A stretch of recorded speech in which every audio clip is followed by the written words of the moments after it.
afternoon. Sinong kumain na? Kumain na kayo? Hindi pa. Maaga pa naman. Baka nagluluto kasi nanay sa bahay. At habang nagluluto si nanay sa bahay, tayo ay kakanta muna. Turuan ko kayo ng Tagalog song. Awitin natin ang narito ang aming pamilya. Ayaw mo ba yun? O ganda yun. Narito ang aming pamilya. Ginawa ng Diyos na masaya. Eto si nanay na maganda. Eto si tatay pogi, diba? Eto si ate na mabait. Eto si kuya di makulit. Eto si baby na marikit. Tahanan namin para langit. O diba? Sino ang parang langit ang tahanan? Pag langit, walang nag-aaway. Sino ang sa bahay ay nag-aaway? Oy, meron! Alin? Ayan, sa bahay dapat ay nagsusunuran, nagmamahalan, hindi nag-aaway. Sige, awitin na natin. Nasaan na yung mga kamay? Ayan. Awitin natin. Narito ang aming pamilya. Ready, sing! Narito ang aming pamilya. Ginawa ng Diyos na masaya. Eto si nanay na maganda. Eto si tatay pogi, diba? Eto si ate na mabait. Eto si kuya di makulit. Eto si baby na marikit. Tahanan namin para langit. Diba? Madali lang yung kanta? Oh, madali lang. Ano pa? Munting mukha. Isa pa, tuturuan ko pa kayo. Tagalog pa. Madaling matuto pag Tagalog. Munting mukha. Munting ilong. Munting bibig. Masarap ngumiti.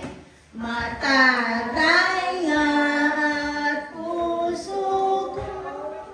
Alay sa iyo, Panginoon ko. Pupurihin natin ang Diyos. Pupurihin natin ang Diyos. Mata, tainga at puso ko. Alay sa iyo, Panginoon ko. Ayan, saan daw ginagamit ang mata? Ano ang titingnan? Ano ang titingnan? Saan ang dapat natingin ang eyes? Sa magaganda. Yung mabubuting bagay. Hindi ang makikita. Ay, ang pangit naman ni... Ano? Huwag ganon. Ang titingnan natin kung ano ang mabuti sa ating kapwa. Ano pa? Antena. O ano ang dapat pakinggan? Yan, magagandang salita. Diba? Hindi yung mapapangit yung chismis lang. Huwag marites. Yeah, diba? Ang pinapakinggan puro chismis. Yan, dapat yung magandang balita. Ano pa ang bibig? Panguya. Panguya, ano pa? Salita. O salita, anong sasabihin? Gagamitin ba ang pagsalita pag talk ng bad words? Sino nag-iimik ng bad words? Meron ba dito? Oo. Sa palagay niyo, good ba yun or bad? Oh, next time wala na akong maririnig diba? Kasi kayo ay mababait na mga bata.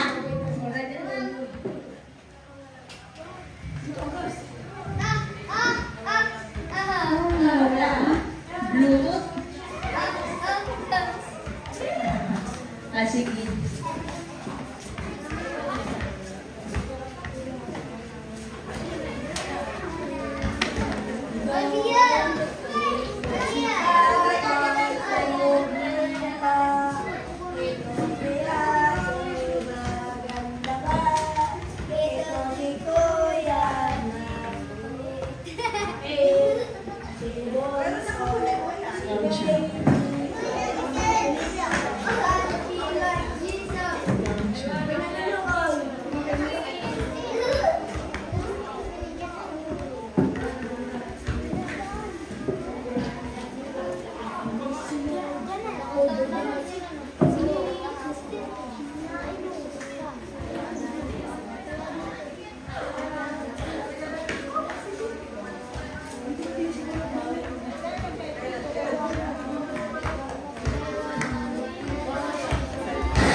You wanna be like Jesus?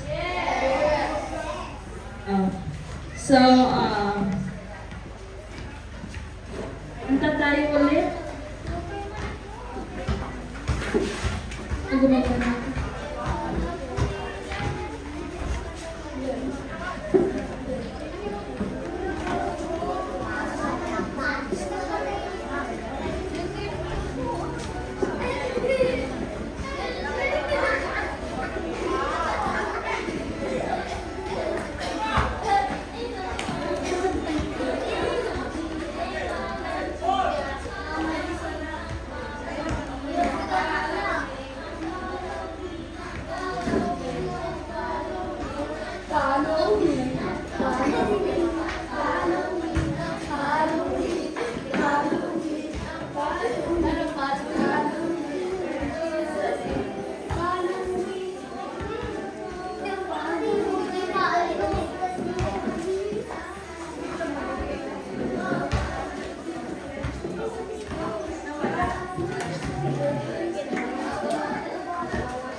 Okay, let us pray. So, before we pray, let us fold our hands, bow our heads, close our eyes, and hear the word of prayer.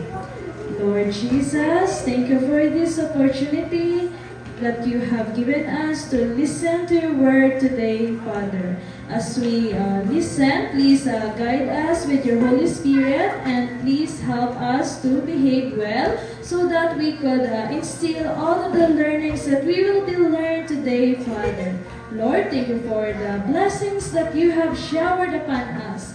Thank you for everything. We entrust everything unto you. In Jesus' name we pray. Amen. Okay?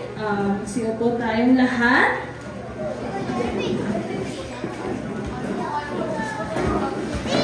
Nakikita ko na excited kayo na umupo at makinig muli sa story. So, sino nandito kahapon?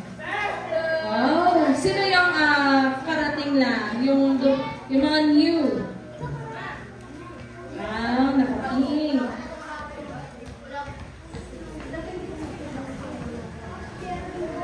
So, kilala niyo ba yan? Ano yan? So, saan yan ginagamit? Sa ulan? Sa init? At ano pa? Bakit mayroon tayo niyan?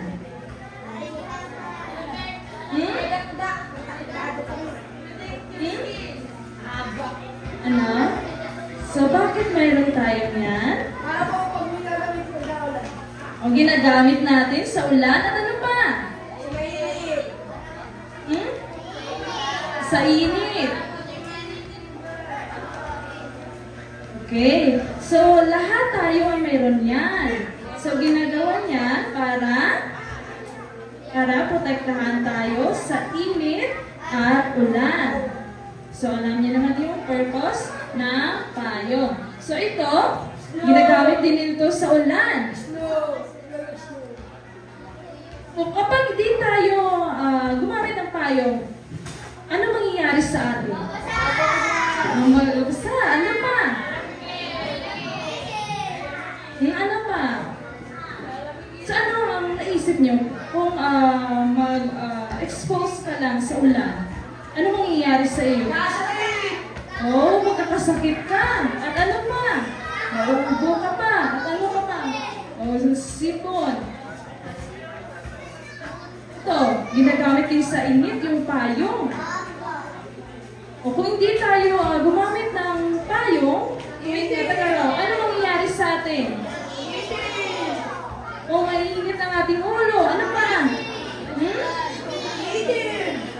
O mainit. O saan pa? O wisan. Alam niyo ba na magka-cause yan na magkuha din tayo ng sakit? Kapag magbilad tayo sa araw. So, alam natin na maraming purpose. Anong purpose? Dahilan kung bakit tayo gumagamit ng payong. So, the title of our story is God Keep You Safe. So, anong ibig sabihin yung teacher? Ano ibig sabihin yun? So, ano yung nakasuked yung payong sa God keep you safe.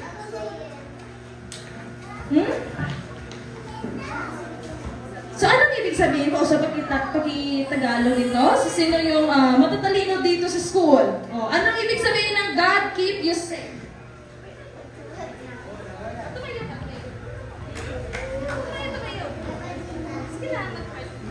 Anong malalaman? Tumayo kasi ready ko lang yung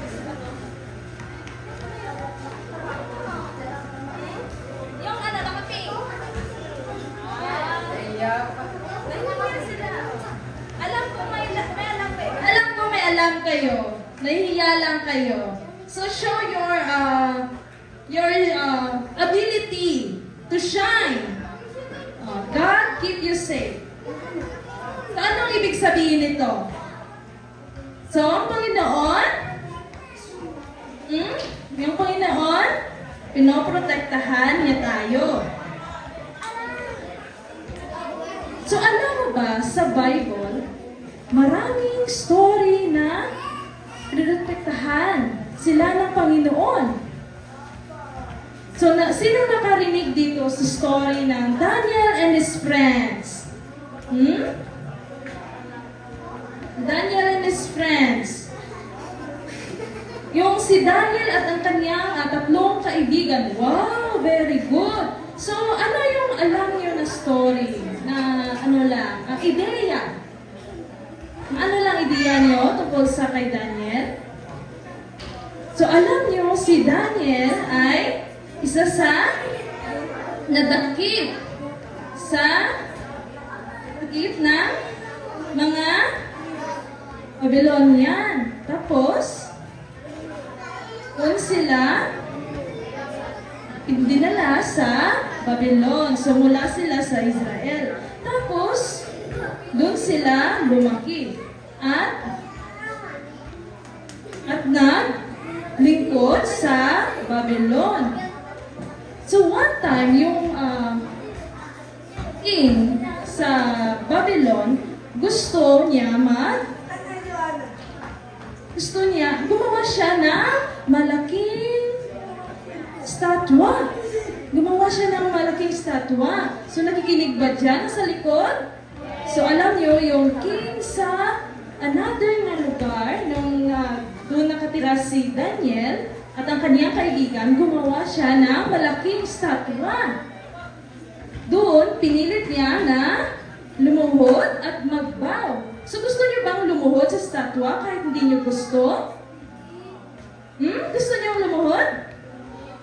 So, pinilit sila ng king. So, kapag hindi sila daw lumuhod, anong gagawin sa kanila?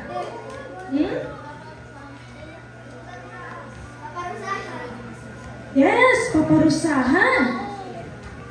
Pero yung tatlong kaibigan ni Daniel, sila ni Shadrach, Meshach, and Abednego, pangalan nila, ay hindi sila lumuhod. Kasi, ang kanilang pananampalataya sa Panginoon ay firm or anong tawag doon? Mahigpit. Parang hindi madaling matibag ang kanilang pananampalataya sa Panginoon. So, nagalit ang king. So, dinala sila sa malaking may apoy. Kung sila pinasok doon. Pero naniniwala yung kaibigan ni Daniel na protektahan sila ng Panginoon. Dahil ang kanilang Panginoon ay mas makapangyarihan pa sa statwa na isinigawa ng hari. So grabe ang faith nila. So anong nangyari? So nang pinasok sila kung sa malaking may apoy na fiery furnace, so ano nangyari sa kanila? Protektahan sila ng Panginoon. Kumpleto pa kanila mga buto. At buhay pa rin sila. Dahil ang Panginoon ay makapangyarihan. Naniniwala sila talaga na protektahan sila. Ano pa?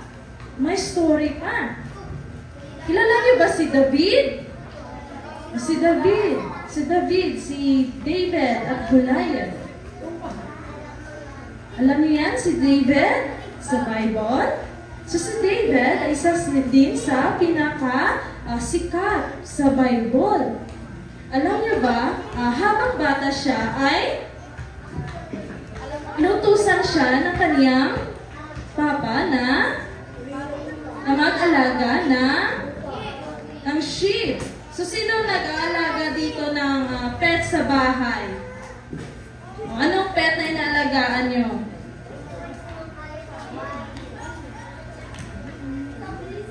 Yes, lumapit ka dito. Ano inaalagaan? Lumapit ka dito. Paano mo siya pinoprotektahan? Huwag nahiya. Paano mo siya pinoprotektahan? Pinipid mo ba siya? So, pinifeed nyo ang inyong mga pets. So, ganun din si young David. So, habang nag-aalaga siya ng kaniyang sheep, so pinaprotektahan niya ito mula sa mga hayop na magpahamak sa kaniyang sheep. At naniniwala din siya na protektahan din siya ng Panginoon. Ang hirap kaya mag-alaga ng maraming sheep, tapos ikaw lang yung isa na mag-alaga. So, ang faith niya ay still firm. Yung mahigpit na rin. Kilala niyo ba ito? Si Paul. Kilala niyo ba si Paul? Si Paul sa Bible? So ngayon, malalaman niyo na. So si Paul ay isa din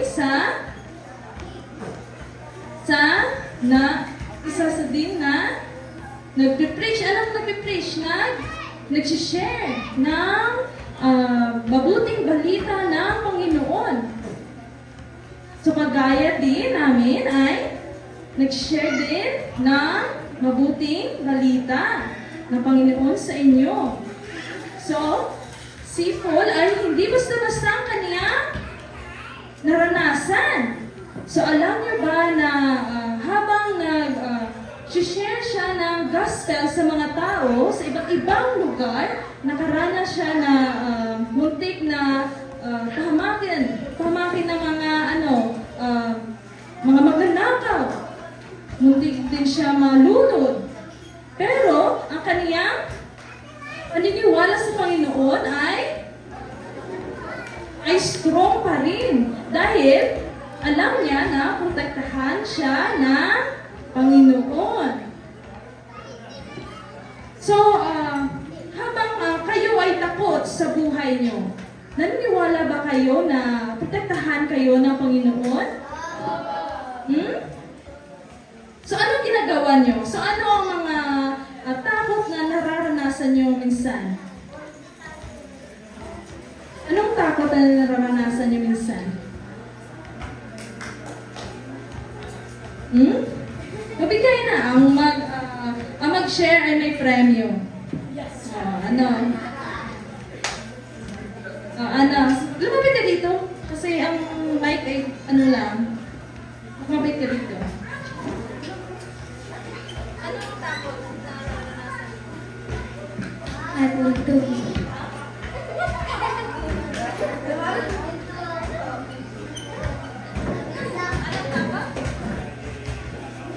Paglaki ng tubig.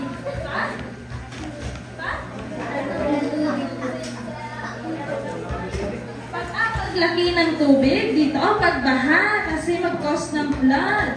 So,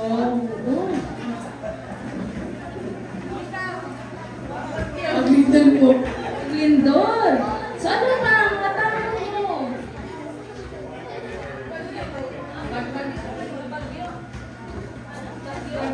Okay. So, mga takot na nararanasan nyo ay hindi natin kontrolado. So, kahit ano mangyari ay mangyayari yan. natin na mayroon tayo, sino? Mayroon tayo? Jesus na mag-protect sa atin. Bakit kayo natatakot minsan? Nagtakot kayong pahamak. Ano pa? Nagtakot kayong pahamak, baka may mawala sa atin, na mahal sa buhay. Ano pa? May mawala ang ating resources, ang ating pangangailangan, mga primary needs.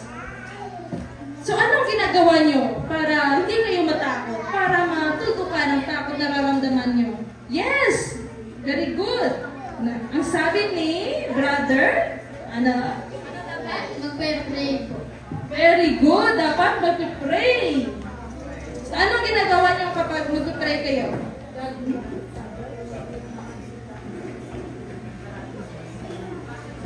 Ano ginagawa nyo? Nagko-communicate kayo sa Panginoon. So let us recite this verse. Everybody read.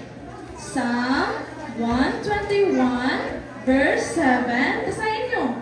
The Lord shall preserve you from all evil. He shall preserve your soul.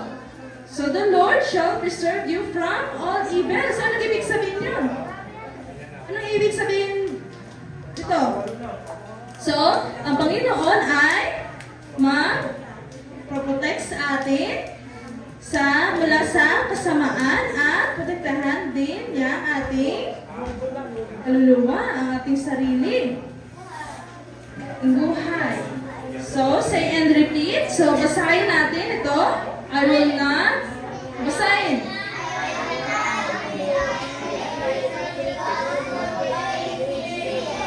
So, hindi tayo dapat matakot kasi yung Panginoon ay iniisip ang ating kaligtasan, kagaya ng payong na magpuprotekta sa atin mula sa ulan at init para hindi tayo magkasakit. So, yun. Ano natutunan nyo? Dapat? Ano dapat? Yung payong? Dapat? God keeps us safe from all evil. That is my prayer, and I hope that you have instilled those learnings in your hearts and minds. So, kailangan na natin isa-isip na pinaprotektahan tayo ng Panginoon mula sa ating takot at sa kapahamakan. So tayo ay tumayo ulit para sa closing song.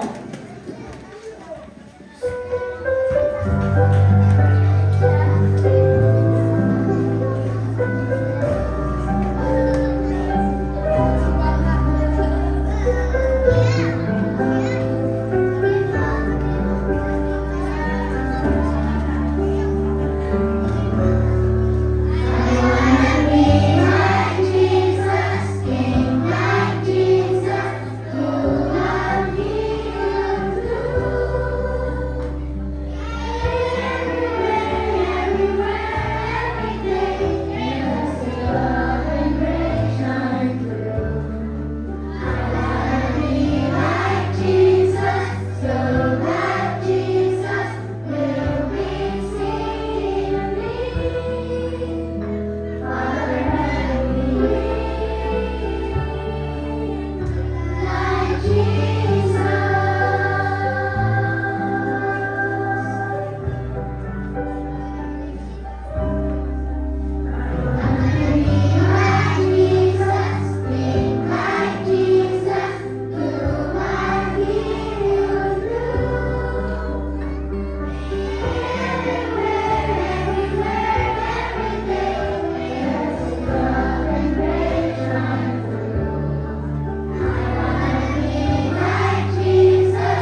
sing ang prayer tayo. Magdasal tayo.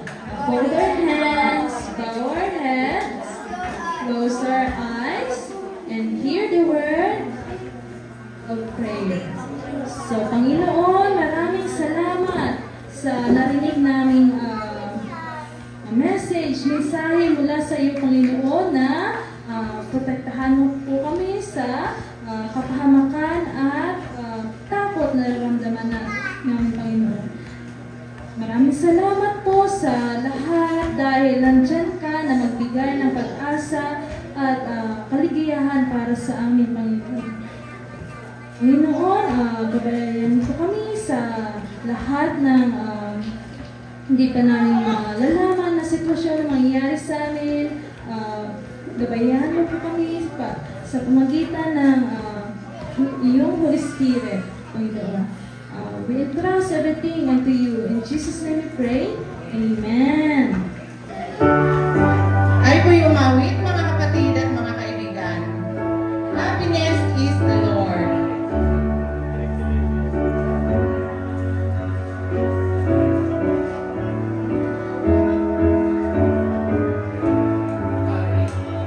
Happiness is to know the Savior, living a life within His favor, having a change in what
ating pambungad na awit, ang ating team song.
Tayo po ay manalangin, mga kapatid.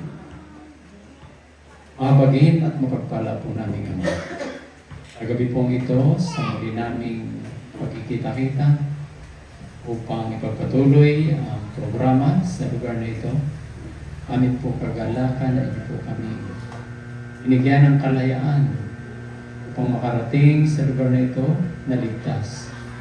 Salamat din po o mamunan sa buong maghapon na inyong pag-iingat at sa mga pagpapala na aming natanggap. Ngayong gabi, samantalang kami po ay makikinig ng mga bahagi ng lektura tungkol sa kalusugan at maging sa espiritual na buhay na aming pong aharapin ay inupunawang pagpapalain at tutulungan ang pagkasipunawa ng banal na espiritu ang siyang sumaamin at patuloy na pagbabantay ng mga piniling mga anghel ng aming pong maranasan. Salamat po ang mga banal sa pagbibigay sa amin ng magandang kaisipan, maging bukas puno ang aming mga puso at isipan upang lubos naming maunawaan ang aming pong mga makapat. Ang lahat po ng ito ay aming hiling at dalangin sa pangalan po ng aming Panginoong Yesus. Amen. Okay, magandang gabi po sa inyong lahat, mga kaibigan at mga kapatid. Tayo po ay magpapatuloy sa ating pong pag-aaral at pagtalakay ng mga halagang mga bagay na may kinalaman sa ating pong pangkalusugan at ang ating pong spiritual na buhay. So welcome po sa inyong lahat, sa aming mga kapatid at sa aming pong mga kaibigan na naririto. Ngayon po ay magpapatuloy po tayo at ibigay po natin ang panahon sa ating health lecturer, si Sister Jenny. Ayan, muli po, magandang gabi sa ating lahat. Sino po ang nakakaalala na binanggit kagabi ni Sister Donna na ating i-discuss ngayon? Kala ko may pre-premyohan ako, si ate ang sumagot. Ayan, ang ating pong pag-uusapan ay ang tubig. Pagka walang tubig, anong pakiramdam? Sabi nga nila, mawala na ng kuryente. Huwag lang ng tubig. Dahil ang tubig po ay napakahalaga sa buhay natin. Ano po? So, pag-aaralan po natin, alam ko pong alam nyo na ito. Pero atin pong re-reviewin ang kahalagahan ng tubig sa ating kalusugan. Teka, mali pala.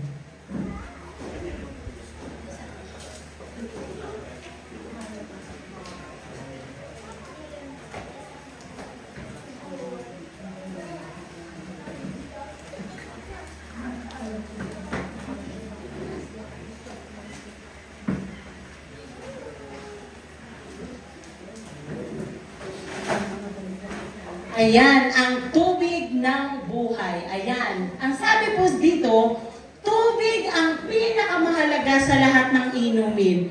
Mayroon po ba kayong kilalang tao na hindi nainom ng tubig? Mayroon ba dito sa kapulungan na hindi nainom ng tubig? Wala, ano po. Dahil minsan, kahit pa sabihin natin na, ay, ang sarap uminom ng juice, natutuksong uminom ng soft drinks, pero pag kainom ng soft drinks, parang uhaw pa rin. Ano po? Dahil hindi naman talaga naiibsan ng mga ibang inumin ang ating uhaw. Dahil ang tubig po ang pinakamahalaga sa lahat ng inumin. Sino kaya dito ang nasusukat ang kanilang iniinom araw-araw? Mayroon ba? Ako. Sino daw yung ako? Si Jayden. Jayden, ilan ang naiinom na tubig ni Jayden? Ilang basong tubig? Mahalaga po mga kapatid na nasusukat or alam natin ang ating iniinom. Bakit? Pag taglamig, pag malamig, parang hindi nakakauhaw. Ano po? Pero alam niyo po ba mga kapatid, na kahit hindi tayo nauuhaw, dapat umiinom tayo. Okay, malalaman po natin dyan.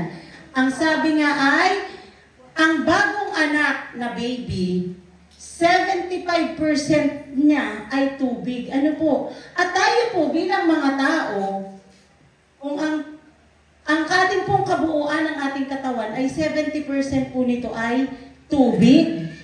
Kunyari, ang timbang, sino dito ang 90 kilos? Kung ang timbang natin ay 90 kilos, 70% nun tubig.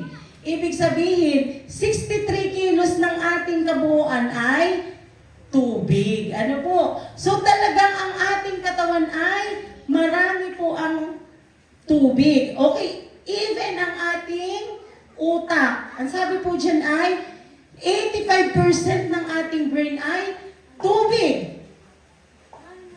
Ang ating dugo, 83% ng ating dugo ay tubig.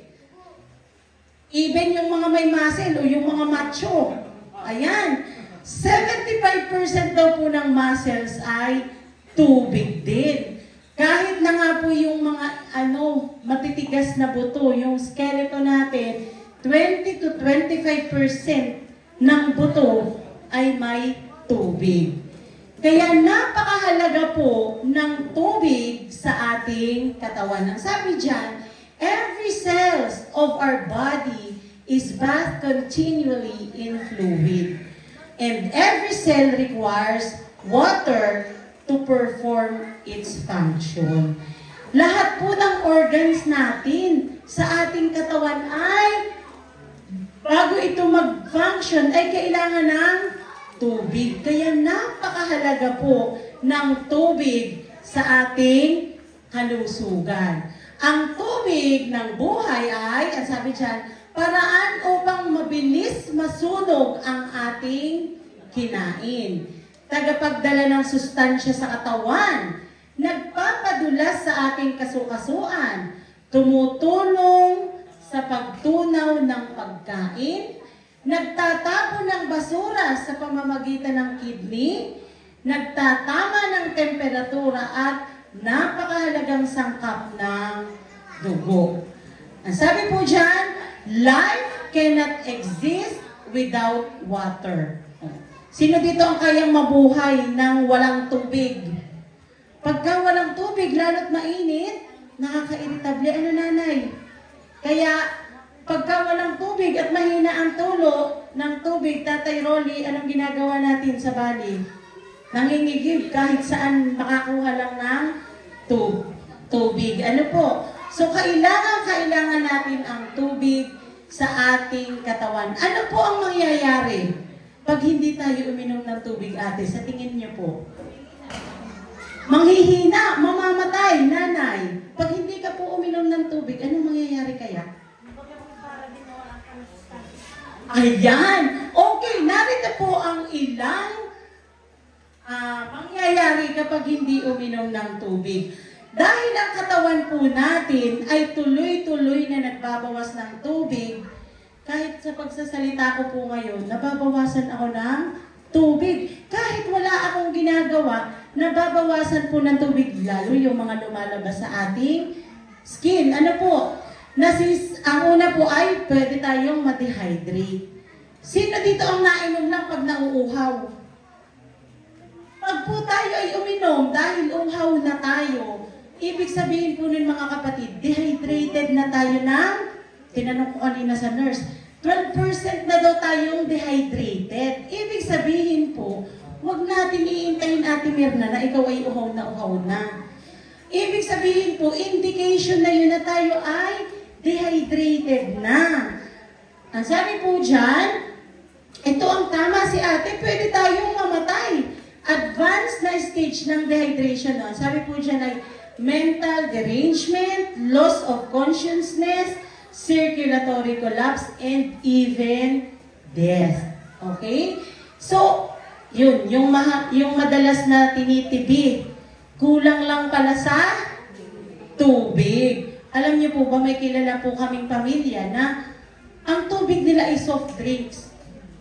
Sanay na umiinom ay soft drinks. Natawa si May, bakit may mahilig ka sa soft drinks? Ayan.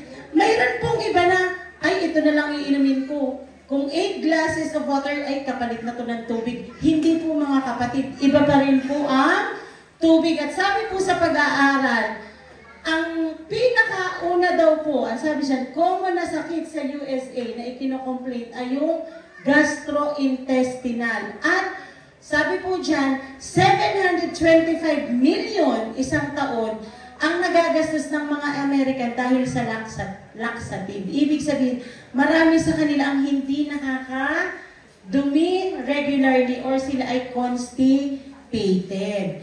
Ano po, kapag kulang tayo sa tubig, sabi dyan, hindi na makakalabas ang mga dumi sa ating katawan. Kaya po maraming pwedeng maging sakit ang isang tao kapag kulang sa tubig. Para lang po yung naghuhugas kayo ng pinggan. Pag isang tabo lang ang inyong panghugas ng pinggan, anong itsura ng mga pinggan ng kutsara? Malinis, madumi. Madumi pa. Parang magkakaroon ng bakterya. Ganon din po nanay sa katawan ng tao. Kapag kulang ang tubig, siguradong madumi din ang ating loob ng katawan. Ayan, resulta ng hindi pag-inom ng sapat na dami ng tubig, pwede po tayong mahilo. Yun pong sakit ng ulo nang walang dahilan, posible po na kulang lang sa tubig. Ako po, sanay po ako, alam ko na sa sarili ko, pag sobrang init at masakit ang ulo ko, nakukulang ako sa tubig. Dahil isa po talagang resulta, pag kulang tayo sa pag-inom ng tubig, ay talagang sasakit ang ating ulo. Hindi daw po natin kailangang maintayin na mauhaw. Tatandaan niyo po yan ha, pag uhaw na kayo, ibig sabihin dehydrated na tayo. Ano po mga kapatid? Ano naman ang advantage? O, nabanggit na po natin yung iba dyan. Ang advantage po ng pag-inom natin ng sapat na tubig, ang sabi dyan, it helps maximize physical performance. Lalo na po sa may hilig mag-exercise. Tama kayo, pag hindi na nakainom ng tubig, maghihina. Ano nanay? Lalo na dun sa active, tumatakbo, nag-exercise, kapag ka nakulangan ng tubig, parang nanghihina na at hindi na makapag-perform ng maayos. Ang sabi po dyan, losing as little as 2% of your body's water content can significantly impair your physical performance. Talagang manghihina na po tayo. Number 2, significantly affects energy level and brain function. Abay, pagkulang pala sa tubig, pati utak natin hindi na nagpapunction. Baka pagka pamali-mali na ang desisyon, kulang lang sa tubig, nanay. Ano po? So, importante talaga kahit, sabi po dyan, even, ayan sabi dyan, mild dehydration or yung 1 to 3% can impair energy level, impair mood, pwede ding masira ang mood, and lead to major reduction in memory and brain performance. Aba, pala makakalimutin na, ay baka laging kulang sa tubig, mga kapatid, at nababawasan daw po ang memory natin and brain performance. Okay, pangatlo po, may help prevent and treat headaches. Ayan, kung kanina kulang sa tubig, nasakit ang ulo, natural po, pag tama at sapat ang tubig na ininom natin, ay hindi natin mararanasan ang mga pagsakit-sakit ng ulo. Ayan, kabaligtaran po kanina, pag uminom tayo ng marami at sapat na tubig, may iwasan po natin ang ating pagtitibig or yung hindi natin pagdumi ng regular. Ano po? And, maaari din na talagang, ang sabi po dyan, matreat ang mga kidney stones sa pamamagitan lang po ng pag-inom ng sapat na tubig. Kaya yung mga may sakit sa kidney, may kidney stone, kung ano-anong stone, ibig sabihin po nun, hindi po sila nakainom ng sapat na tubig. At kung tayo po ay may sakit, posible na dahil lang sa tubig ay gumaling po ang ating mga sakit. Ang sabi po dyan, ayan, yan yung sa kidney kanina. Bakit kaya ako? Sabi ko kanina sa asawa ko, ba't kaya ako'y mataba? Ay, ako naman mahilig sa tubig. Parang, ang sabi po dito, can aid weight loss. Pwede daw tayo, mali po siguro ang pag-inom ko ng tubig. Sang-ayon po, sa ating pag-aaral, iinom daw tayo 30 minutes before kumain ng solid food. Huwag tayong iinom during na nakain. Lalo tayong tataba, bloat ang tiyan natin. Dapat po iinom tayo 30 minutes before meals and 30 minutes to 1 hour after meal. Kung iinuman po tayo ng tubig dahil nabulunan, ibig sabihin hindi natin minunguya ng maayos ang tubig. Bilis-bilis. Ano po? Alam niyo po ba mga kapatid, kahit po ito'y araw-araw or madalas na nating naririnig, nasaan ang aking asawa, lagi ko po sinasabihan, huy, ang dami mong uminom ng tubig pagkatatapos lang kumain. Kaya alam niyo po mga kapatid, kahit tayo po ay palagi na itong naririnig, hindi pa rin talaga natin nasusunod ng tama. Ano po? Kaya po, alalahanin natin, ano po, kung gusto nating maging tama ang timbang natin, para busog na pala yun, para ka ng meron ng laman ng ating tiyan, pero 30 minutes po to 1 hour bago kumain, iinom po tayo ng tubig. Okay, ano po ang sabi dyan? The bottom line, even mild dehydration can affect you mentally and physically. Kahit daw kung konti lang na dehydrate ay pwedeng makaapekto sa atin mentally and physically. And make sure, siguraduhin daw po natin na tayo ay nakakainom ng sapat na tubig araw-araw. Kasi ang sabi po dyan, it's one of the best things you can do for your overall health. Kaya po sinasabi ko kanina, sino po dito ang nakakapagsukat ng kanilang iniinom? Kasi malaki po ang maiitulong natin sa ating kalusugan pag sapat po ang tubig na iniinom natin. Sino po ang nakakaalala kung gaano kadaming tubig ang iinumin natin? O sige na, si nanay. Ayan, sabi ni nanay, 8 to 10 glasses. Ano po, yan po yung nasa old school. Kumbaga yan po yung parang average. Pero kagabi po, binanggit ni Sister Donna, kasi kunyari nga po, may batang payat, maliit. Ngayon po, sa advanced study, tama po yung sa inyo, may average of 8 glasses of water. Pero dahil mayroon na po tayong bagong kaalaman or bagong pinag-aralan, ang timbang, ilang timbang kaya si nanay? Alam niyo po ang timbang niyo? Mga ilan po kayo? Mga 40 plus o 41 lang daw si nanay. Si nanay, kung kayo po ay 41 kilos, ita-times niyo po na, meron po bang magta-times para alam ni nanay kung ilang tubig ang kanyang iinumin? 41 kilos times 0.05. Yan po ang liters na iinumin ni nanay. Ilan po yun? Ilang liters? Yan, nanay, 2 liters po. Doon na po natin, sino dito ang pinakamabigat bukod sa akin? Tatay Ronnie, ilang timbang po kayo? 68. So si tatay, times 0.05, 3.4 liters po ang inyong iinumin. Kaya nanay, although tama po yung sa inyo, ang 1 litro po, nag-a-average po yan ng 4 na baso. So kung kayo po ay 2 liters, tama yung sa inyo. 8 glasses of water. Yung sa inyo tatay, sa inyo ay mga 12. 4, 8, 12, 16. Ang 4, 8, 12, 14 glasses. Kasi matangkad po kayo eh. So ibig sabihin, pag nakulangan po kayo ng tubig, pwedeng sumakit ang ulo nyo. Pwedeng mawala ang... pwede daw maging magagalitin ako.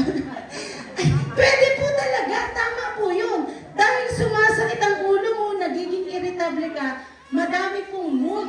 Nasabi po dyan kanina, pag kulang tayo sa inom ng tubig, nababago ang mood ng ating, yung ating katatayuan ng pakiramdam. Ano po? So mahalaga talaga mga kapatid, na tama at sapat ang ating iniinom na tubig. Ayan, ang sabi po sa ating formula, adequate water drinking, yung tama at sapat na inom natin ng tubig, plus healthy lifestyle equals prevention of disease. Sino dito ang ayaw magkasakit? O lahat tayo, ibig sabihin mga kapatid, sikapin po natin na yung iniinom nating tubig ay sapat. Ano po? So mahalaga na alam natin ang ating mga timbang. Para alam natin kung ano ba yung enough na tubig para sa atin. Kailan daw po pinaka-the best na uminom ng tubig? Pagkagising, iinom na po tayo ng tubig. Nung nabubuhay pa po ang aking mama, nung una po, tinuturuan niya ako ng maligamgam na tubig. Ako po'y nasusuka. Parang iba ang pakiramdam ko. Pero, nakita ko po sa aking mama na talagang healthy. Dahil pagkagising niya, 2 basong tubig agad ang iniinom. At hanggang ngayon po, na-practice ko na yun. Sanay na din ako na pagkagising ko ay iinom na kaagad tayo ng tubig. Bakit po kailangan uminom ng tubig pagkagising? Sinong gustong sumagot? May premyo. May pang-premyo ba tayo? O may pang-premyo. Sino pong gusto sumagot sa ating mga kapatid? Bakit mahalaga na umiinom pagkagising? Nahiya. O, si Nanay Susan daw. Bakit mahalaga? Kasi sa tulog naman daw ay napakahaba natin tulog. Papahinga, hindi tayo napapawisan. Kaya kailangan natin yung tubig. Okay ba? O, sige tatay. Diba ako? Ako, bago uminom ng tubig, magmumurog muna ako. Ayan, mga kapatid, pinaka-the best po talaga. Oh, ayan, may premyo si Nanay Susan. Nanay, bakit kaya dapat tayong uminom pagkagising?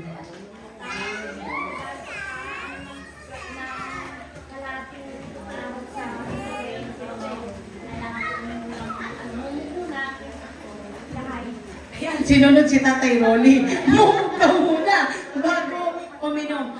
Alam niyo po, ang ating pong mga organs ay nakapahinga ng matagal na po sa gabi. Kaya paano po mag-function? Ibig sabihin, mag-function ng maayos. Kailangan po muna ng pampatulas sa ating mga organs.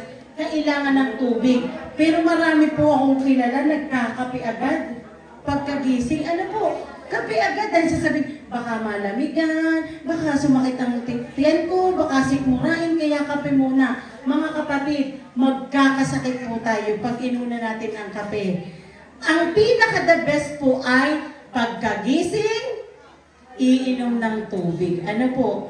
Eh kung mabaho ang hininga, sabi ni Tatay Rolly, magmumumog daw muna. Pwede naman po, pero alam niyo po ba, may pag-aaral, pag po malinis at walang sira ang ating ngipin, best na medicine din po yung ating laway na pag ininom natin. Pero maunti na yata ngayon ang walang sira ang ngipin. Ano po, kaya yung iba'y nagmumumog. Pero ang mahalaga po, mag-iinom ng tubig pagkagising. Hindi kahit anong inumin, water po. At ang sabi dyan, at regular intervals throughout the day. Yun pong mga pagitang oras, yung hindi habang nakain. Yung pagitan ng oras na hindi tayo kumakain, yun po ang best time para sa pag-inom ng tubig. Alam niyo po, hindi lang panloob ang tubig na iniinom. Marami rin po tayong nagagamot sa pamamagitan ng tubig. Kung kayo po ay may kilala na nagbebenta ng mga libro, mga literature evangelist natin, mayroon pong doon na 362 na uri ng sakit na napapagaling ng tubig. Iyan, nandyan po ang ilan. Pwede po natin siyang hot and cold application, may cold compress pagka tayo ay napapasaan, nag-basketball, naliay, may cold compress, ano po. At ang sabi dyan, pwede ding hot foot bath, pwede ding heating compresses pag nilalaglag.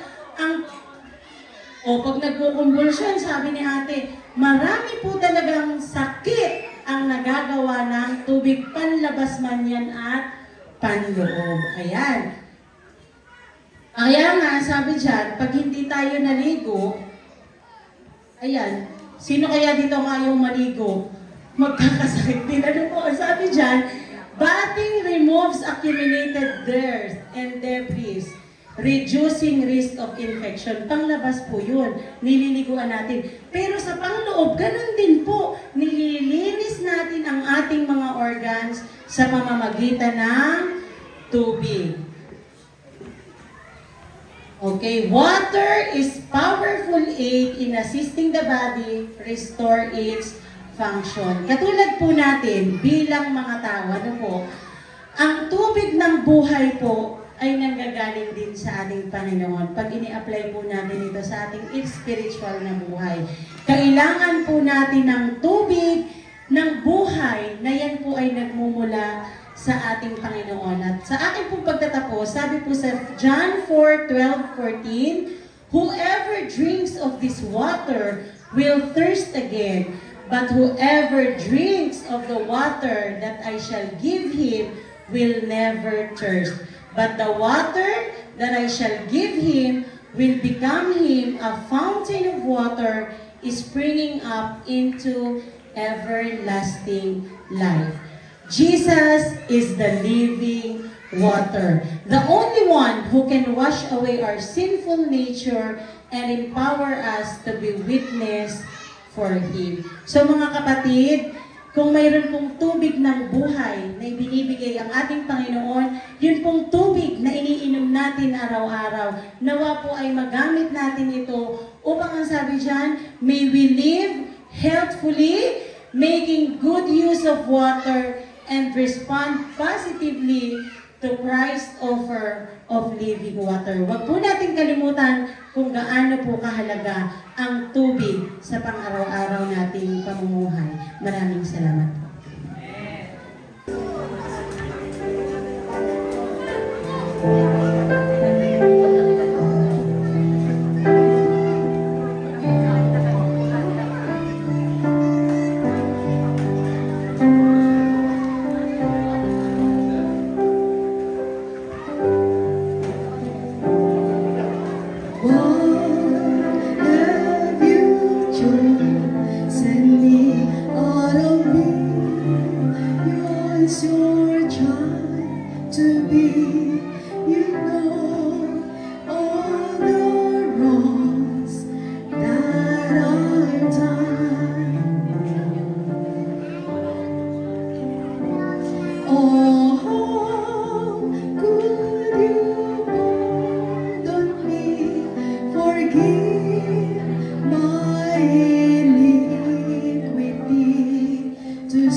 Thank you po sa mensahe po ng awit. Magandang gabi muli sa ating pong lahat. Mga minamahal po namin mga kapatid at mga kaibigan. Tayo po ay nasa huling bahagi na ng ating pong programa, sa amin pong dahilan ng pag-imbita po sa inyo.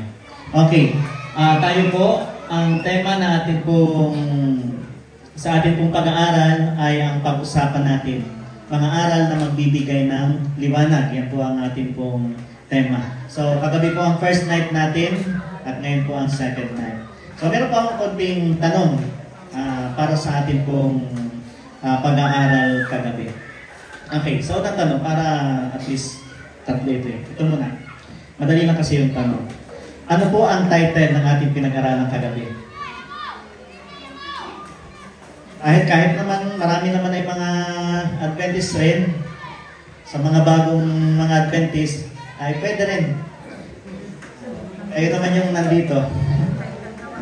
Mga bisita namin, pwede nyo ibulong para... Ano po ang title? Ano pong hinahanap? Paghahanap. Wala, okay, ngayon pa lang. So, meron po. Okay, paghahanap ng tunay na kaligayahan. Okay, pangalawang tanong. Alisin na natin to. Hindi ito kukunin natin. Yan, marami siya niyan. Ito. Okay. Ang tanong, para makamit natin yung tunay, genuine na kaligayahan, anong dalawang bagay ang dapat nating gawin? Genuine po hindi yung pansamantalang kaligayahan. So, dalawang bagay yon. Pinakamuli, si Ate Joyce, inimpasis pa niya yan sa kanyang My Day. Nakita ko. Anto, kung nag-view kayo ng My Day ni Ate Joyce, nandun yung dalawang yon. Okay, sa mga bago. Mga taga Balimbing o Baliberdan. Meron? O sa mga Adventist, baka kailangan nyo rin po ito. Sige po.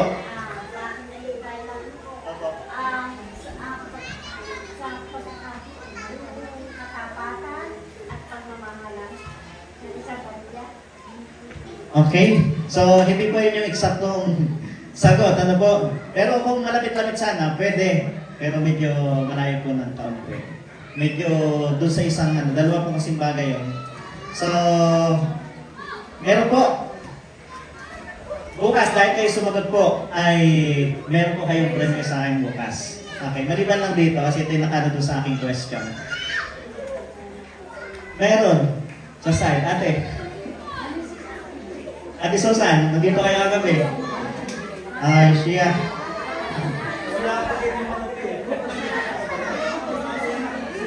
Okay.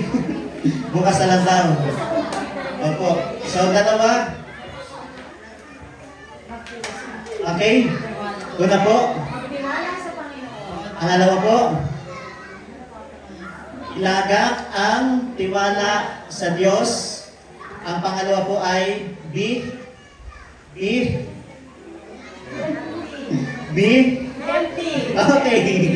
Maging malusog. Pag nakamit po natin ang dalawang yan, sigurado, tiyak po yan. Yan po ay tunay na tayo po'y magiging masaya. Dahil hindi po masaya ang buhay pag may sakit.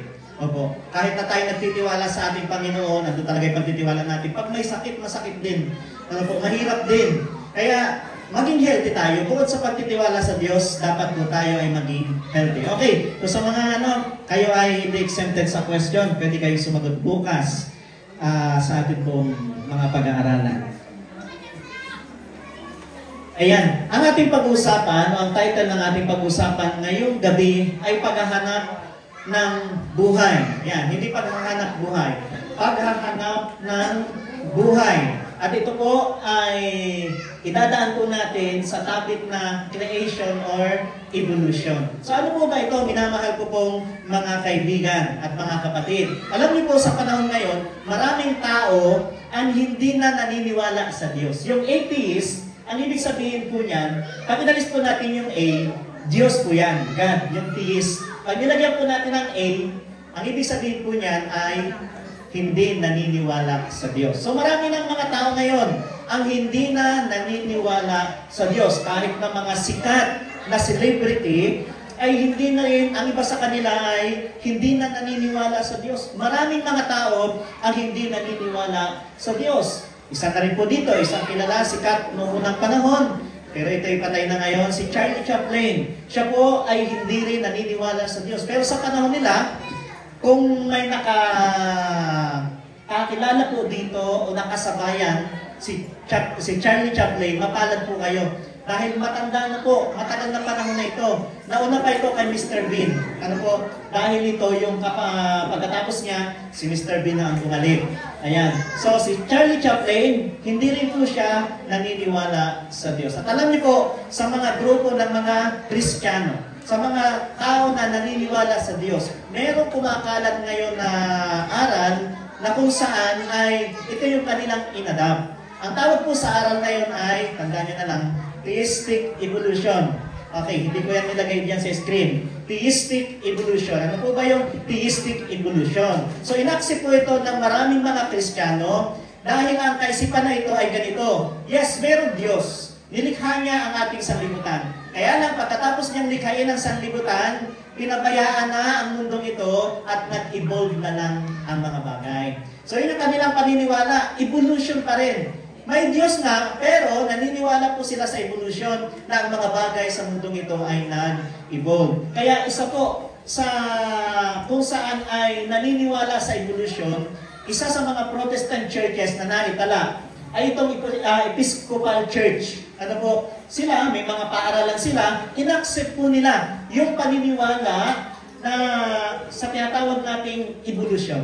So naniniwala po sila sa evolution. Ngayon, binabanggit natin ang salitang evolution. Ano ba ito? Ano ba ang evolution? Minamahal ko pong mga kaibigan at mga kapatid. Ganito po yan.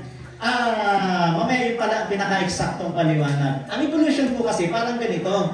Anong hayop yan? Okay? Meron daw minsan, nag-exist po ang dinosaur. So, nung nag-exist yung dinosaur, unti-unting nagkaroon ng pakpak, paglipas ng mga panahon, ng mga taon, hanggang maging tutubi. Okay? Hanggang yung tutubi na yan, pagdating ng panahon ay medyo lumaki ulit. Ayan, naging ganyan na ngayon ang itsura. Hindi mo na po sirena yan na buhaya. Ano po, sirena na buhaya.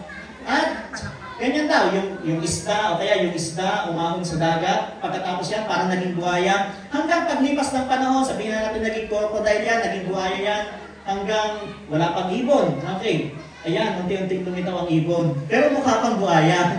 Nag-i-evolve. Ano? Nag-i-evolve daw. Totoo po yan. Yan po ang explanation sa evolution. Nag-i-evolve ang mga species. So, nag-i-evolve. Ano po? So, yan. Mukhang buhaya pa yung ibon. Ngayon, maganda na yan. Kasi nag-evolve daw. Ganyan po yung tinatawag nating evolution. Ganito po yan. Nagsimula yan sa tinatawag nating kawalan. Yung kanilang paniniwala. Ito. Mula sa kawalan, hanggang sa magkaroon ng kaunting liwanag, hanggang magkaroon ng pagsabog.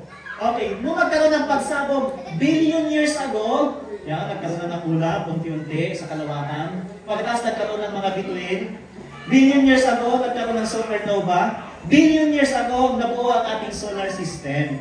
At yan na, sa solar system, andyan ang ating planeta. Ganyan daw po ang tinatawag natin pagkakalikha kung paano nagkaroon ng universe at kung paano nagkaroon ng ating sanlibutan. Ngayon, ganito. So, yan na, kanina in-explain ko yung mga hayop. Hanggang sa dumating ang panahon, billion years ago, nagkaroon ng unggoy. Dahil simula sa mga species na yan, nagkaroon ng unggoy. Hanggang sa nagkaroon ng unggoy-unggoy, nag-unggoy-unggoyan. Ayan, hanggang sa tao na mukhang unggoy, hanggang sa panahon natin ngayon. Tayo na daw yun. Papayag kaya kayo. Tayo na daw. Yung dating mga hayop na kung ano-ano naging itsura, at pagkatapos, ayan, iba't ibang lahi ng mga unggoy ay yun na daw yung tao sa panahon natin ngayon. Kumbaga, pag pinag-uusapan po natin ang evolution, parang ganito, yung isang hayop, mamamatay sila, pero mag-i-evolve. Ano po, mag-i-evolve sila hanggang sa maging tao. Ibig sabihin, parang walang kamatayan ng hayop kasi nag-i-evolve. Ano po, yan yung kanilang paniniwala. Pero tinanong po ang isang scientist. Ang sabi ng isang scientist, dapat ba nating tanggapin ang aral o paniniwala ng evolution? Ang sabi niya, no. Ano po, mayroon talagang ang biologists ay nagdadoubt sa theory ng tinatawag nating evolution. Okay, yung mga taong naniniwala sa tinatawag nating evolution, ito'y mahalaga po mga kaibigan na maintindihan natin na hindi dapat natin ito paniwalaan. Dahil ang kinokontra nito ay ang tinatawag nating creation. Wala siyang ibang kinokontra kundi ang creation. At alam niyo po ba, pag ang creation ay nawala, okay, halimbawa, napatunayan na totoo ang evolution, pag nasira ang creation, lahat ng paniniwala ng Kristiyano ay mawawala. Ito ang pinakapundasyon natin, mga kaibigan. Kaya ang science nagpukontrahan talaga yan. Walang ibang kinukontra ang evolution ng mga atheists, kundi ang tinatawag nating creation. Ito lang. Kaya yan yung kanilang binabato, ano? Yan yung kanilang talagang sinisira. At pag nasira yan, lahat ng aral ng Kristyanismo ay mawawala. Kaya mahalaga na maintindihan natin na ang paniniwala natin ay hindi dapat sa evolution. Dapat dito tayo sa tinatawag nating creation. Ngayon, paano ba? Ano ba ang paniniwala ng mga creationists, ng mga taong naniniwala sa Diyos? Sa ating paniniwala, alam po natin na ang Diyos ay lumikha. Okay, dahil mayroong Diyos, sa unang araw, nilikha niya ang liwanag. Pangalawang araw ay yung tubig at hangin ay siniperate niya. Day 3, pangatlong araw, ang lupa ay siniperate din po sa dagat. Sa ika-4 na araw, binigyan niya ng function ang araw, gaya na rin ang buwan at ang mga bituin doon sa langit. Sa panglima, nilikha ang mga isda. Sa pang-anim, nilikha po ang mga hayop at kasama na po ang tao. Ganito po ang pagkakasabi sa aklat po ng Genesis chapter 1, verse 1. Sabi dito, nang pasimula, nilikha ng Diyos ang langit at ang lupa. Buklatin po natin ang ating mga Biblia. Pag binuklat po natin ang ating Biblia sa unang aklat, ng Bible, makikita agad natin ang katagang ito. At sa katagang ito, nakasulat, nang pasimula, nilikha ng Diyos. Okay, so ibig sabihin, pag buklat natin ng Bible, ipinapakilala agad ng Bible, walang iba kundi ang Diyos. Ipinakikilala ng Bible ang Diyos. Yan yung talagang yung talagang pinakapundasyon ng Biblia. Na ibig sabihin, kung tayo ay naniniwala sa Biblia, dapat maniwala tayo na ang lumikha ng bagay sa mundong ito ay walang iba kundi ang ating Panginoong Diyos. Ngayon, dahil may Diyos, nang pasimula may Diyos, ano ngayon po ang pangalawang nangyari? Ang sumunod na nangyari, at sinabi ng Diyos magkaroon ng liwanag. Okay, ano ang unang pinoprovide ng Diyos sa isang madilim na lugar? Ano po ang unang pinoprovide ng Diyos?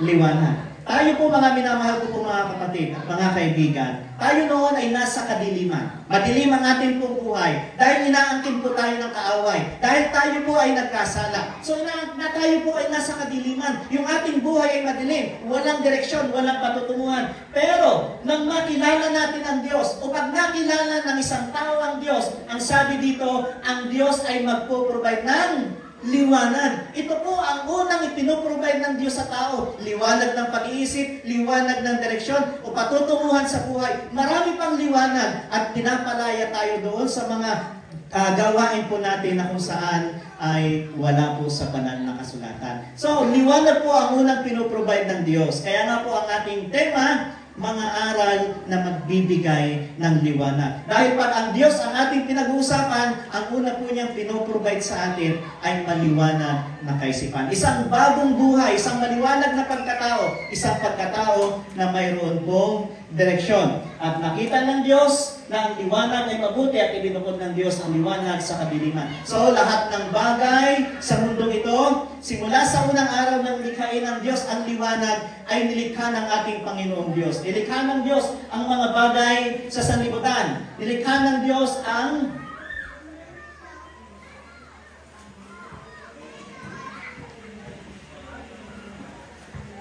okay. So, ayan. Nilikha ng Diyos ang mga bagay sa sanlibutan. Nilikha ng Diyos ang mga hayop. Nilikha ng Diyos ang mga ibon. Nilikha ng Diyos ang mga bundok. Ang lahat na nakikita natin sa mundong ito ay nilikha ng ating Panginoong Diyos. At ako po'y naniniwala personally. Mas naniniwala po ako na mayroon pong lumikha sa mga bagay na ito kaysa doon sa by chance. Ako po ay nagturo ng Bible sa Rosario, Batangas. Isang topic ko ay tungkol sa evolution.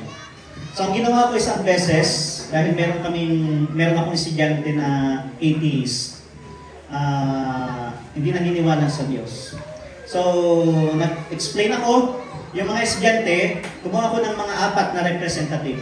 Pinilingan ko. Tapos, nung mag-piring sila, pinag-drawing ko. Sabi ko, mag-drawing kayo ng yung isa tao, yung isa ibon, at yung isa ay, hindi ko alam yung dalawa. Basta pinag-drawing ko sila. Nung mag-drawing sila, dahil nakapiring, palagay nyo, anong kalalabasan? So, pag tao, yung isang mata, mapapahiwalay, yung ilong, ay baka doon may palagay yung mata doon sa ilong. Ibig sabihin, kung ang mga bagay na ito ay may design. Kaya natin na, may design. Maganda ang design. Tayo, dalawa ang mata, tama ang pagkakalagay sa tainga, tama ang pagkakalagay sa ilong, ibig sabihin, may nag-design sa atin. Hindi pwedeng by chance. Kung by chance tayo, o yung by chance, baka isa lang ang mata natin. Kagaya ni, sino ba ito? Ni Vincent sa Lost Fighter, ano? Yung isa lang yung mata dito, baka, o kaya nga 3 ang mata, o kaya yung tainga nandito sa baba, baka yung itsura natin ay talagang kakaiba. Pero tingnan natin ha, may design. May design. Ibig sabihin, may designer. At isa pa po, mga minamahal ko po mga kaibigan, umalis na tayo sa living things. Sa non-living things na lang. Okay. Kung sabihin ko po sa inyo na ang bagay na ito ay basta lumitaw, maniniwala kayo?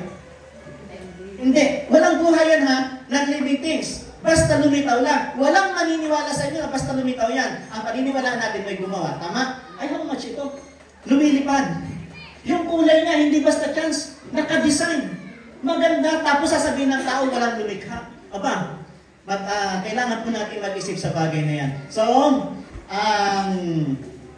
ating sanlibutan, makikita natin may design. Ibig sabihin, may designer. May Diyos na lumikha sa mga bagay na ito. At huwag ka, ang pagkiklaim o pag-aangkin ng Diyos ay ganito.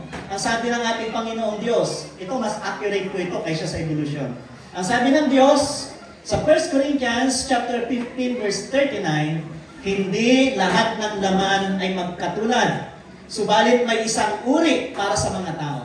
At ibang laman para sa mga hayop. Ibang laman para sa mga ibon at ibang laman para sa mga isda. Ang sabi ng Diyos, iba ang laman ng tao, iba ang laman ng hayop o ng isda, iba ang laman ng ibon, at iba ang laman ng mga hayop. Magkakaiba daw ang laman, hindi pwedeng iisa. Ay bakit magkaiba ang lasa ng ibon sa isda kung iisa ang pinanggalingan? At pansinin niyo po, bibili kayo ng galunggong. Isda yun. Minsan, mas gusto niyo ng tilapia, ay parehong isda. Bakit? Magkaiba ang lasa, no? Sa isda pa lang, magkakatalo na. At makikita natin yung pag-aangkin ng Diyos, iba talaga ang laman. Hindi pwedeng ang laman ng tao ay kapareho ng sa hayop. Magkaiba talaga ang sa tao at sa hayop. Ano po? Ang kambing, iba pa rin ang lasa sa baka. Iba pa rin ang lasa ng kambing sa isda. Iba pa rin ang lasa ng ibon sa isda. So minamahal ko po mga kaibigan, mas accurate at mas dapat nating paniwalaan at mas tama sa aking kaisipan yung sinasabi ng Diyos. At ang sabi ng Diyos sa mga bagay na ito, nalalaman ko na anumang ginawa ng Diyos ay mananatili magpakailanman, hindi nag-i-evolve. By the way, mga kaibigan at mga kapatid, meron tayong pinaniniwalaang evolution, yung natural evolution. Naniniwala tayo doon. Pero yung theory about evolution, hindi tayo naniniwala doon. Ano yung natural na evolution? Yung paru-paro, yung uod, nagiging paru-paro, evolution din po yun. Yung pinaniniwalaan natin. Pero yung hayop ay magiging tao, hindi natin pinaniniwalaan yun. Ang sabi ng Diyos, anumang ginawa ng Diyos ay mananatili magpakailanman. Kung ang tao ay tao, mananatiling tao yan hanggang kamatayan. Kung ang isda ay isda, mananatiling isda yan hanggang kamatayan. Walang mababago ang sabi ng Panginoon. Anumang bagay na maalis, gayon ang ginawa ng Diyos upang ang tao ay matakot sa harapan niya. So walang bagay na maidadagdag doon. Ano po? Walang bagay na maidadagdag. Ano yung kanina? Yung parang dinosaur, nagkapakpak, naging tutubi. Wala palang may dadagdag, Krisa, no? Krisha. Wala palang may dadagdag. Hindi pwedeng yung tutubi magkaroon ng paa. Hindi pwede. Kasi sa evolution, ganon ang kanilang paniniwala. Yan po ang sabi ng ating Panginoon. Kaya, ang tanong, dito nga ba tayo nagmula? Yan. Sino ang papayag na yan yung kanyang ninuno? Ganyan ang itsura. Siyempre, kahit naman medyo tabingi ang aking mukha, hindi ako papayag na galing ako sa unggoy. Hindi tayo papayag na galing tayo sa species ng unggoy. Okay. So tayo ay naniniwala na galing tayo sa ating Panginoong Diyos. Tingnan natin kung mas accurate yung paniniwala natin tungkol sa Diyos. Alam niyo po, marami namang paniniwala tungkol sa pinanggalingan ng tao. Ano yung ibang paniniwala? Ang ibang paniniwala ay nagluto daw ang Diyos. Pagkatapos, nung unang luto, nasunog. Umalis kasi, tapos pabalik sunog na. Yun daw yung mga black. Yun daw yung mga black na yung mga foreigner. Pagkatapos, nagluto ulit ang Diyos kasi nasunog.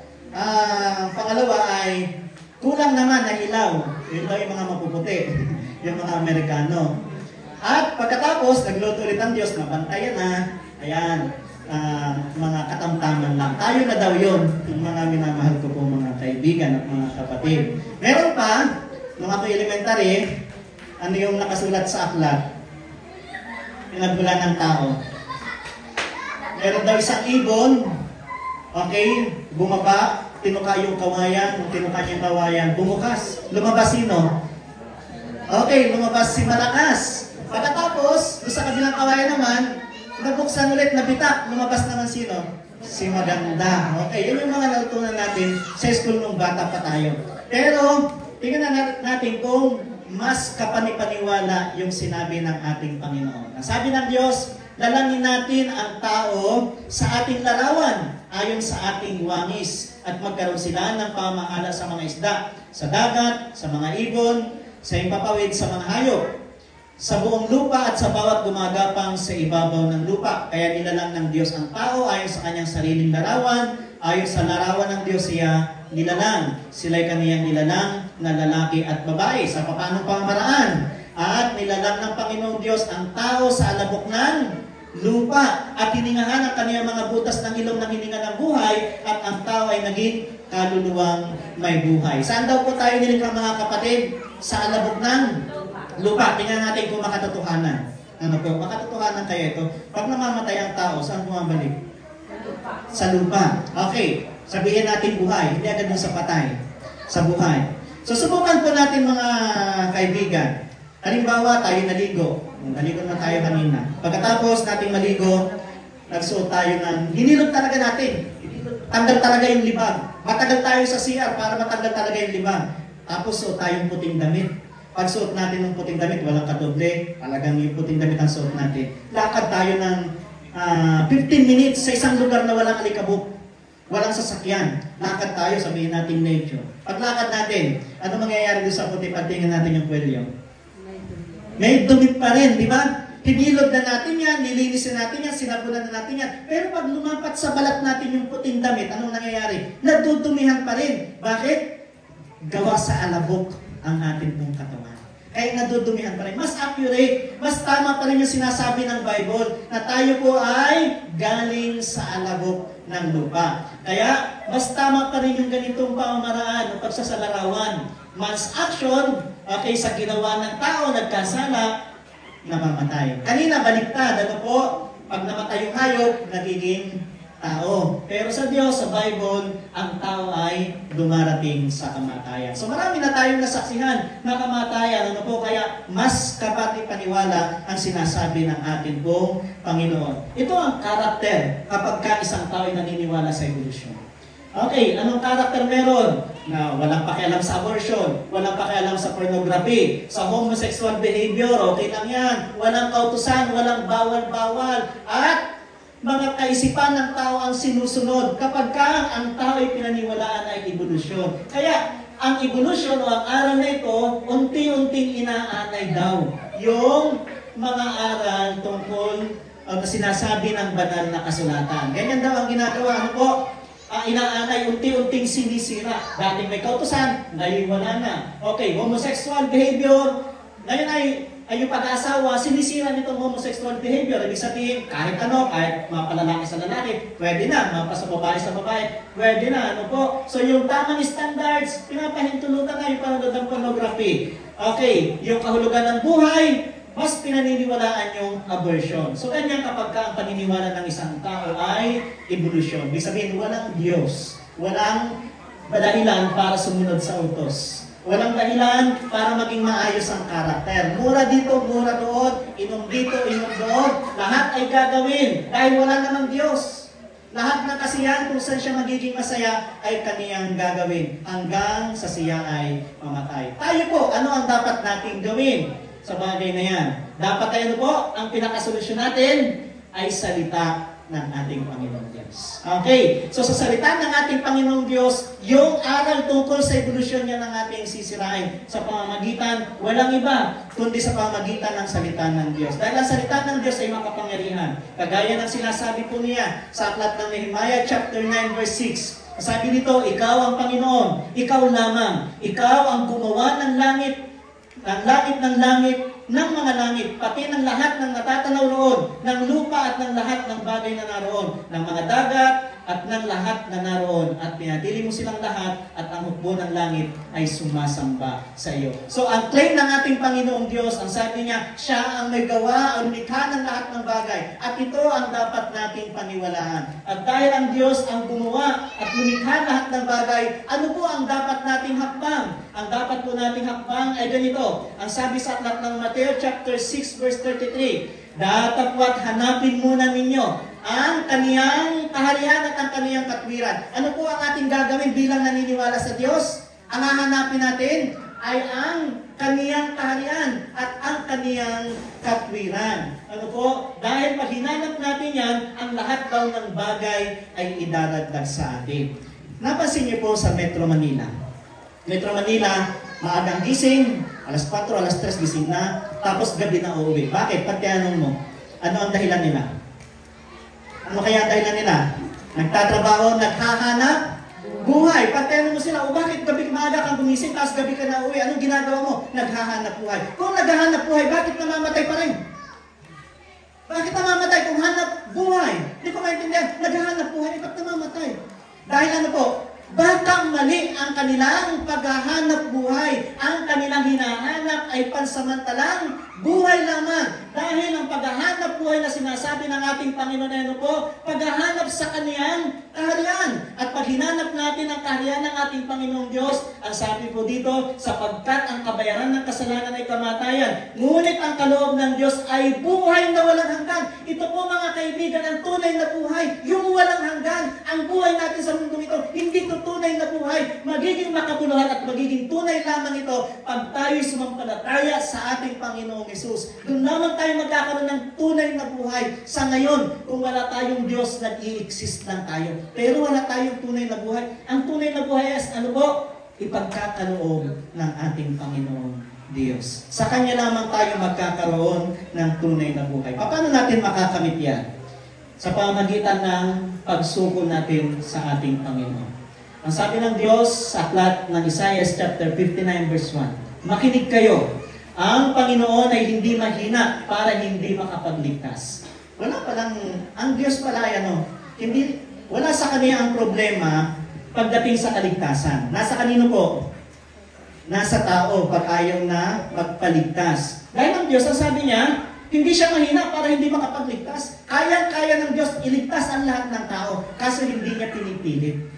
Yung mga taong ayaw sa kaligtasan, hindi po pinipilit ng Diyos, pero mahal yan ng Diyos. Ang sabi po dito, hindi rin siya binig para hindi makarinig kapag ka tumawag kayo sa Kanya. Bakit? Tayo minsan ay hindi pinapakinggan ng Diyos dahil sa mga kasalanan. Ang kasalanan natin ang naglalayo sa ating Panginoon Diyos. Bago po ang magtapos, akin pong gustong ikwento ang pangyayaring ito.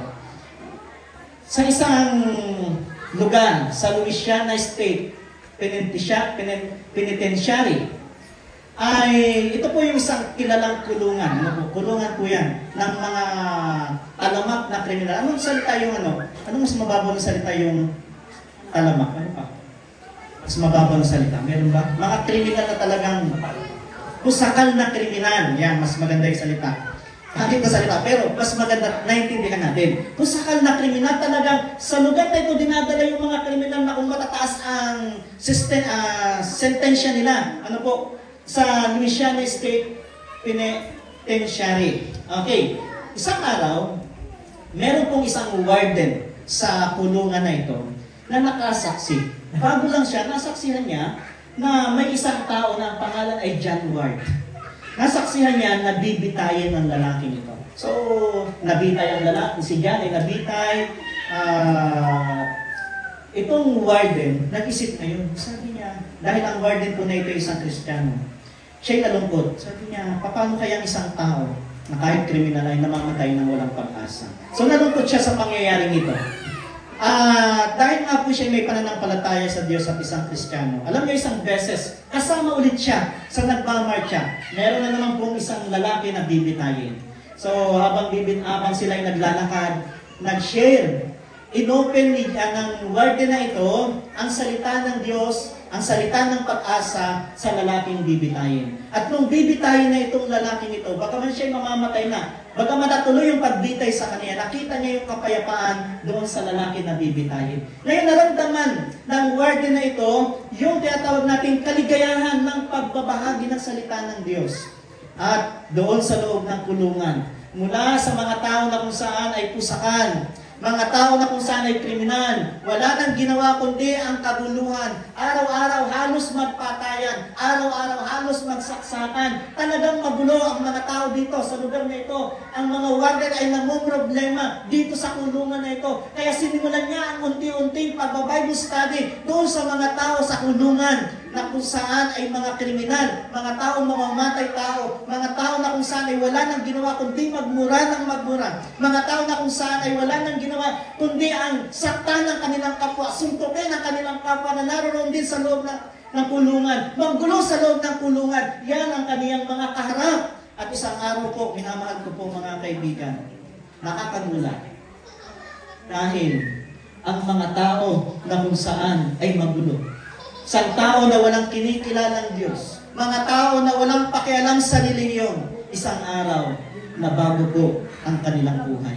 Tinanggap nila ang Diyos sa kanilang buhay. Tinanggap nila ang ating Panginoong Jesucristo. Dating mga taong magugulo sa loob ng kulungan, pag oras ng pagsamba, naroroon na sa loob ng church at nagpupuri sa ating Panginoon. Napakabuti po ng Diyos mga kaibigan. Kaya isa ako sa talagang naniniwala sa Diyos. Talagang yung aking paniniwala sa Diyos ay, ito po ay hindi po matitibag. Hindi ito matitibag ng problema. Hindi ito matitibag ng ibang paniniwala ng mga problema sa buhay. Bakit? Dahil nakita ko sa aking buhay at sa buhay ng ibang tao ang kaniyang kapangyarihan. Bakit? Mga kriminal na bago ang buhay. Kaya bang baguhin ng pastor yan?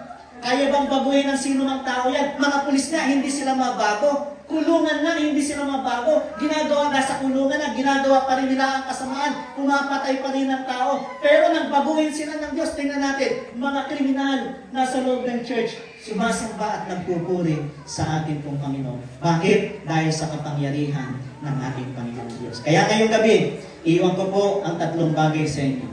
Ang ating buhay ay walang kabuluhan kung tayo walang pinaniniwalaan Diyos. Ang ating pong buhay ay walang pag-asa kung hindi tayo naniniwala sa ating Panginoong Diyos. Kaya, mayroong dahilan para mahalin natin ang ating pong Panginoon. Mahalin natin siya at magkaroon tayo ng personal na relationship sa ating Panginoong Diyos. Dahil ito po ay mahalaga sa ating buhay, tutulong ito sa ating sarili upang tayo po ay lumakad sa liwanag. Upang tayo po ay makalakad sa nais at sa kalooban ng ating Panginoong Diyos na mamumuhay tayo at lalakad tayo sa madilim na mundong ito, taglay ang liwanag na ipinagkaloob at ibibigay ng ating pong Panginoon. Tayo po ay yumuko para sa isang panalangin.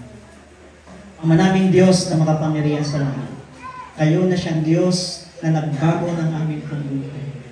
Kami noon ay nasa kadiliman. Kami noon ay lumalapit parati sa kasalanan. Kami noon ay inaangkin po ng kaaway. Subalit maraming salamat po sa inyo sapagkat binago niyo po ang aming pong buhay. Inakay niyo kami, dinala niyo po kami mula sa kadiliman tungo sa kagilagilalas na kaliwanagan. Maraming salamat po Panginoon sa gabing ito sapagkat kayo po ay nakilala namin.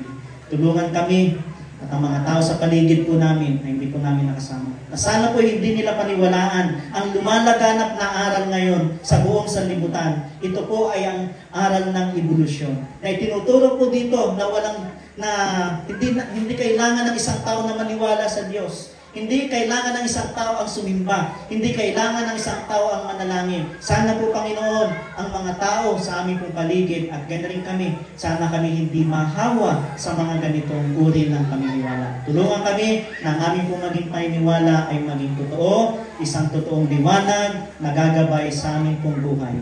Ito po ang aming pong dalangin sa pangalan ng aming pong Panginoon Jesus. Amen.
Tayo po'y tumayo para po sa ating pong pagtatapos. Manaming Diyos, kami po'y muli nagpapasalamat dahil natapos po ng maayos at mapayapa ang programa po ngayong gabi. Aming pong dalangin, napagpalain po ang bawat isa sa amin sa pangalan ng ating Panginoon Jesus. Amen.